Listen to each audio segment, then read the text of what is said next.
How to change language in Pictory AI. In this tutorial, I'm going to show you how you can easily use Pictory AI by switching its language to yours. First of all, open the Pictory AI in the web browser. Then open a new tab and search here how to change language in Pictory AI. Scroll down and see the questions people also ask. Tap on Pictory AI work in other languages. As you can see, it says currently Pictory AI is only available in English and it's only supported in English. However, if you wish to add a different language script and voiceover of your own, you can do so.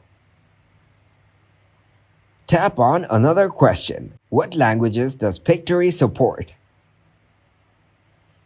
It says, apart from English, we currently support Spanish, German, Italian, French, Japanese. Thanks for watching and please leave a like, subscribe, and share.